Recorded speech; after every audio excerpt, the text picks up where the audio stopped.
let's talk guest list. You're already here, so you've probably heard me say plenty of times what your first steps are once you get engaged.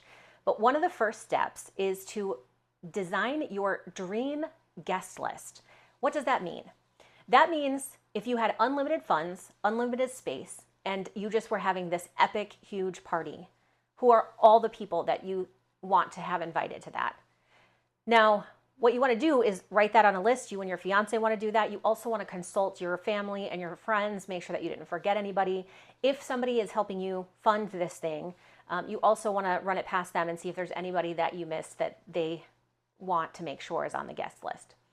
Once you have this dream guest list, we're going to break it up into 3 other guest lists. We have the A list, the B list, and the C list. Now on the A list, we have everybody that you can't possibly get married without having them be there. This is going to be your bridal party, your parents, your siblings, your immediate family, anybody who is super, super close to you that you're like, if I were eloping, you would also have to be there. So that's your A list. Your A list is no question, I need you there. I might even change the date if you can't get there. I know that's a little extra, but that's the A list. So the A list is going to be probably the smallest of the lists. Then we have the B list. The B list is everybody that you want to be there, but if they can't make it, that's okay.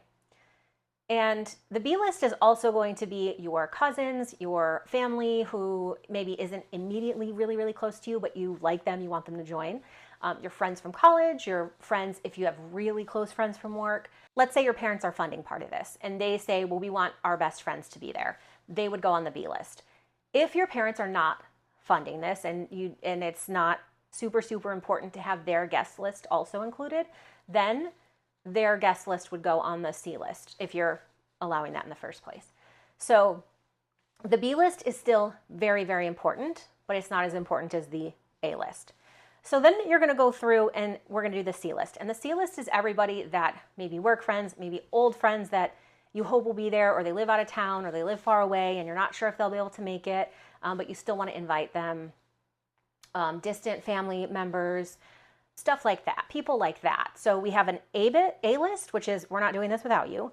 A B list, which is this is the party, we really hope that you're here. And the C list is all the extra people that are on that dream guest list that may or may not make the cut, but you want to include them in the idea, okay? So then what we do is we go through and we look at the amount of people that you have. And we go through and at some point, probably in the B list, there's going to be a point where you're going to say, okay, this is getting a little bit ridiculous. Where is a good cut it off point? And then you're going to find a number that is like, okay, if I still do this, this is still going to be I think that's a good number. I'm comfortable with that. And what we're going to do is we're going to find a little bit of a range. Like, okay, is it the half of the B list through the end of the B list, half of the B list through the end, through the middle of the C list? Like, that's going to be really dependent on you and kind of how you want this to be. If you want it to be a really, really, really big wedding, you might have a bigger range. If you're looking for a really smaller, intimate thing, you might have a lot smaller of a range. And so you want to go through and just look at that and say, all right, what are we doing here? What's a reasonable number that we can start with? Because that's just the starting point, okay? So then we take that number and we start looking at venues. Now you have your range and we are going to take that number into how we're going to choose the venue. And then how we're going to choose the venue is going to add to what our range is. So we're going to have to come back to this, but that's how we start with the guest list, okay? So now we have, but let me just give you a little bit of insight. This is how it breaks down. So the first things first, we figure out our guest list this way.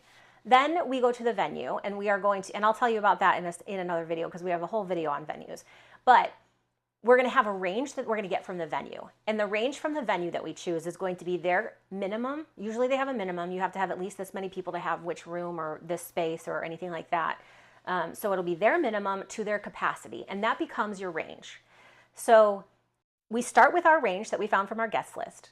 Then we're going to go find a venue that reasonably fits into that. Then we're going to come back and find out what our range actually is, which is the minimum amount of people that you have to have to their capacity. Then the third part of that is we're going to look at how much it costs when we get to the food and alcohol portion of everything. And then you're going to decide what is a reasonable invitation number within that range. And then you can decide, okay, I'm going to send an invite to this many people. And once you start getting people that maybe can't make it, then you can start extending the invitation out. Or you can decide, maybe I won't do that and I'll just let people bring some plus ones. Or I'm just going to say my number's 275. I'm going to invite 275. And if people RSVP no, that's fine. I'm just going to, that's going to be the end of that there. It's your personal preference, but that is how we figure out how many guests we are having at our wedding. So a good way to do this is in Excel, if you, because you can make your dream guest list on one tab and then a list, a B list, and a C list on the other tabs, Excel or Google Sheets. But don't do that all in one day, right? You want to make your list, make sure that you consider who else. It's always easy to forget people when you're doing this. So you just want to make sure that you have that completed and ready to go from the jump so that you have something to work with. So go ahead to figure out your dream guest list, break it into 3 A, B, and C lists, and figure out where your comfortable range is so that we can go look at venues.